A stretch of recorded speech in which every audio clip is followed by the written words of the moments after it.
Hi, welcome back to another episode of Nobody's Doing It Right, the podcast for those who are uncertain. My name is Kat, I am your host, and today's episode is going to be a bit more about art and creativity, because obviously that's a big part of my life with the work I do, and that's actually what this podcast started as. When I started it back in 2020, I think, it was mostly focused on creative writing and just like artistry in a sense. And obviously I shifted a little bit, but I'm coming back to that because I think it's intertwined with personal growth and personal development, of course. And I know that a lot of the people who follow me are artists, and they're also creators, and they are using a lot of the personal growth and personal development work I do as a way to help them throughout their creative journey. So I want to actually create more content around that as well, because I wish I would have had that when I was also starting out with this kind of creative work, but any creative work really. Today's episode is going to be about how you should just let yourself do it badly. Don't aim to be good at what you're doing. Now, obviously, this doesn't mean that you're going into your creative work and creative endeavors not putting your best foot forward. Of course, do it with the intention of being as good as you can be, right? But also go in with allowing yourself the space to do it badly and to not hold the pressure on yourself of it has to be perfect. It has to be amazing. It has to be innovative. It has to be the most interesting thing that people would want to follow. You don't want to go into it with that mindset because, and I've done this myself throughout my life, you're setting yourself up for failure when you do that. You're setting yourself up to think that you are not good enough unless it is all a certain way and you are getting a lot of positive feedback constantly. And obviously we want positive feedback, of course we do, but you won't get it all the time. And you still have to be willing to step into your creativity and your art, even if you don't expect the good feedback. Now, that doesn't mean you won't get it. I'm sure you will get it. But if you step into it with the energy of, I'm expecting good feedback and I need good feedback, all your insecurities, all your fears are going to bubble up to the surface, and they're going to potentially self-sabotage or make you self-sabotage because you might not feel good enough to get the feedback that you're expecting, right? The good feedback that you really, really want. So you might just hold yourself back in general from even attempting to do the thing. But the best way to get better, right, to get really, really good so that you can get positive feedback is to do it badly, to start as a beginner, because as a beginner, you're not an expert yet. You don't really know what you're doing. You have to start from that place of being bad so that you can start getting good. So go into it with the idea of, I'm going to do it badly. I'm going to go in aiming low and not expecting too much for myself, right? Obviously, letting yourself try, right? That's enough to hold yourself up to a standard of, see, I think I'm good enough that I can at least give it a try, right? Give it a shot, but not going in with the expectation of, I have to be perfect. I have to be amazing. And this is something that I've actually had to experience throughout my own journey, because up until a couple of years ago when I started TikTok, I didn't think that I would be good at anything other than writing by myself, isolated behind my laptop, and that's it. That's the only way I can show up. However, I also had a lot of negative ideas of what it meant to be a good writer or how I should be perceived or showing up. And I put a lot of pressure on my writing to the point where I felt like I couldn't really do it in the way that was free flowing, right? That allowed me to just do it, just to get it out there, just to like release it into the world and have people read it and enjoy it and appreciate it. I really held myself back. I felt like I had to be really, really good. I felt like I had to be this masterpiece every time. And I'm sure a lot of that is just a narrative I created in my own mind about maybe like the other writers that I really admired, right? Seeing their work, which they have also had to master over years of doing it badly, but seeing the end product and then holding it up against my own work, obviously did not make me feel the best. And I felt like, oh, I have to be an end product already. And that's not true, right? And that's one thing that actually really, really held me back from allowing myself to be seen in my creativity, because I felt like I had to be perfect in my form and the way I did it. And if I didn't do it the exact way you're supposed to do it, with my, my belief of gatekeepers and all that, then it's not worthy, right? So it really created a lot of resistance in the work that I was creating.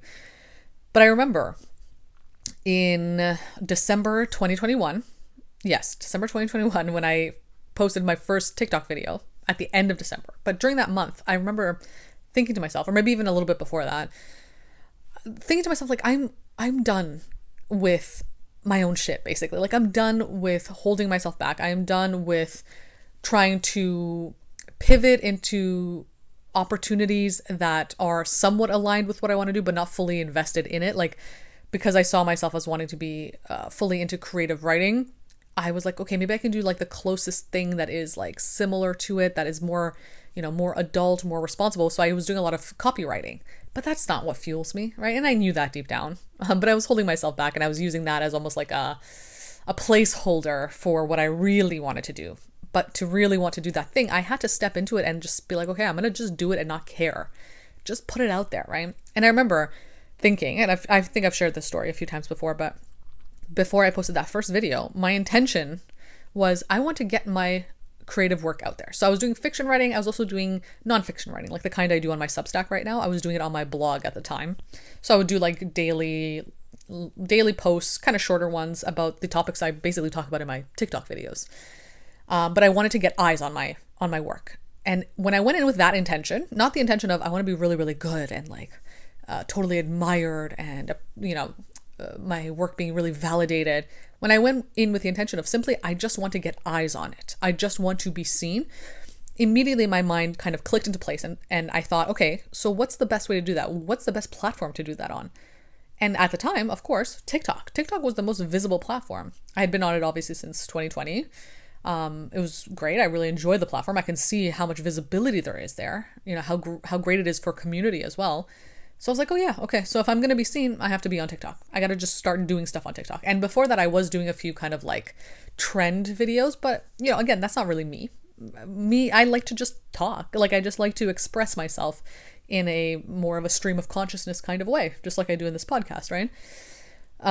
So I was like, okay, I have to just share some videos, even though up until that point, I was like, I am not good at articulating myself verbally. I don't like the idea of being seen, talking, like my face being seen, or there was something about that really was difficult for me. The idea of being on video all the time or on camera. And I was like, but that's, but my intention, and this is why I keep reiterating that intention in life in general is really, really important. My intention was to be seen, to just get eyes on my work. So when I went into it with that, and I knew I was going to be bad at making videos because I really thought I was really bad at articulating myself verbally. I was like, I'm going to be bad, but the intention is to just be seen. So I was like, I'm going to just do it badly. I'm just going to show up, I'm going to talk, and yeah, that's it.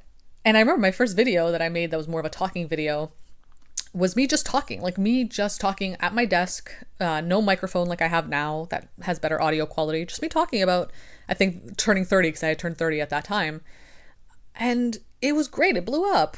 And it really shifted the way I saw myself, the way I saw my efforts, the way I saw the importance of intention, and how my entire self-concept shifted. Because again, up until then, I didn't think I was good at articulating myself verbally. I didn't see how that could help me in any real way. I wanted to be a writer. I wanted to do this. But that moment in and of itself where I realized like, oh no, people do value what I have to offer, and it has nothing to do with the way I do it necessarily, right? Like, of course, I know people enjoy the way I speak, the sound of my voice. Like, I've gotten great feedback on that. But it's not really about how I think I need to do it, right? This idea of perfectionism. People just valued what I was doing and how, like, just showing up, basically. And in that moment, I was like, oh, so it really has nothing to do necessarily with the act or like the form, right? Which I was so obsessed with when it came to writing, of being really good at the structure of it. It was just about showing up. It was just about doing it, even if that meant doing it badly. Like, even doing it badly, and that's just basically what I thought was bad, right? To other people, the way I show up and the way I speak is great. Even in that first video, I was amazing at it. I was such a great speaker, but the way I perceived it was bad. But that's why it's important to be able to allow yourself to do things badly, because your version of bad might not be somebody else's version of bad. Your version of bad might be exactly what somebody else needs to experience, and it's perfect for them. It really is just about the way you are perceiving yourself. So this is why I want to encourage anybody else who is an artist, a creative person who wants to put their stuff out there, just do it badly. Do it badly. Change the intention behind why you're doing it. If the intention is I need to do it perfectly, then yeah, you're going to have a hard time showing up because you're not perfect. Nobody's perfect. Perfection does not exist. If the intention though is I just want to be seen, or I just want to get eyes on my work, or I just want to honor myself and my creativity and my inner child, my child self who really, really wanted to be this kind of artist, if that's the intention, then you'll have way more momentum with what you're doing. You won't feel as much resistance. And of course, it will still feel uncomfortable because you're not used to it. But once you step past that threshold, that initial threshold, it'll feel much smoother afterwards because you're not holding on to the idea of what's good, right? You're doing it badly, whatever badly is for you. And then over time you realize like, oh, there isn't really a set idea or standard of what bad is or what good is. It's just what's right for you in that moment. Because obviously I look back at my older videos and I'm like, oh wow, like I feel like I've improved a lot since then. But at the time, that was my best. And people like appreciated it. Now I look back and I'm like, oh yeah, I feel way more confident in the way I speak. I can see it in my videos, in my posture, because I did it over and over again. But if someone's looking at my most recent videos and it's like, oh my gosh, she's so articulate. Like, how does she do that?